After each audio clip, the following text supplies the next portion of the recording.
அனைவருக்கும் வணக்கம். காமனாக கையில் வலி வர்றதுக்கான காரணங்களை பார்ப்போம். ஃபர்ஸ்ட் விஷயம் வந்து இங்கே மீடியன் நர்வ் கம்ப்ரெஷன், நரம்பு அழுத்தத்தால் வரக்கூடியது கார்பல் டனல் சிண்ட்ரோம் அப்படி சொல்லுவாங்க. இந்த 3 ஃபிங்கரில் மட்டும் கொஞ்சம் மறுத்து போகிற மாதிரியும் வலியும் வரும், குறிப்பாக இரவு நேரங்களில். இரண்டாவது காரணம்னு பார்த்தோம்னா இந்த கியூபிட்டல் டனல் சிண்ட்ரோம், அல்னார் நர்வ் அப்படிங்கிறது இந்த டனலில் இங்கே என்ட்ராப்மெண்ட் மாட்டும் போது இங்கே 1.5 ஃபிங்கரில் மட்டும் லைட்டாக சென்சரி டிஸ்டர்பன்ஸும் intrinsic muscles of the hand, கை மசில்கள் இதாகிறதும் வருது. மூணாவது காரணங்கள் பார்த்தோம்னா ஆர்த்ரைட்டிஸ், தேய்மானத்தால் வரக்கூடியது, குறிப்பாக வந்து ஆஸ்டியோ ஆர்த்ரைட்டிஸ் அப்படிங்கிறதும், இல்லை ரொமட்டாய்டு ஆர்த்ரைட்டிஸ், இல்லை இன்ஃப்ளமேட்டரி ஆர்த்ரைட்டிஸால் வரக்கூடியது மூணாவது காரணம். நாலாவது காரணம்னு எடுத்துக்கிட்டோம்னா ட்ரிகர் ஃபிங்கர். இந்த ஃபிங்கர்ஸ் எல்லாமே வந்து டெண்டன்ஸ் வந்து ஆர்கனைஸ்டு பேட்டர்னில் இருக்கும்.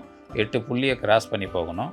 அந்த க்ரீஸில் இருக்கிற ஃபஸ்ட்டு புள்ளி A1 புள்ளி வந்து டைட் ஆகும்போது நாடில் மாதிரி ஃபார்ம் பண்ணி இந்த கையை வந்து ஃபுல்லாக ஸ்ட்ரெச் பண்ண முடியாது. அது வந்து ட்ரிகர் ஃபிங்கர். அது காமனஸ்ட்டு 4th காஸ். 5வது காஸ் பார்த்தோம்னா ரிஸ்ட்டில் இங்கே ஃபஸ்ட்டு கம்பார்ட்மெண்ட்டில் பின்னாடி வரக்கூடியது அந்த abductor pollicis longus and extensor pollicis brevis அப்படிங்கிற 2 டெண்டானை வந்து இங்கே அப்ஸ்ட்ரக்டான ஆகிறதுல டீகோரண்ட் டீனோசைனோவைட்டிஸ்னு பெயின் கொடுக்கும் தம்பு மூமெண்ட்ஸில். அது 5வது காஸ். 6வது காமனஸ்ட் காஸ் வந்து இந்த ஃப்ளெக்ஸார் டெண்டன் ஷீத் வந்து இன்ஃப்ளமேஷன், அதாவது வீக்கமாகி ரணமாகிறது, அதாவது ஃப்ளெக்ஸார் டீனோசைனோவைட்டிஸ் அப்படின்னு சொல்லுவாங்க. இது 6வது காமனஸ்ட் காசஸ். இதற்கான காரணங்களும் ட்ரீட்மெண்ட்டும் நம்ம அடுத்த வீடியோவில் பார்ப்போம்.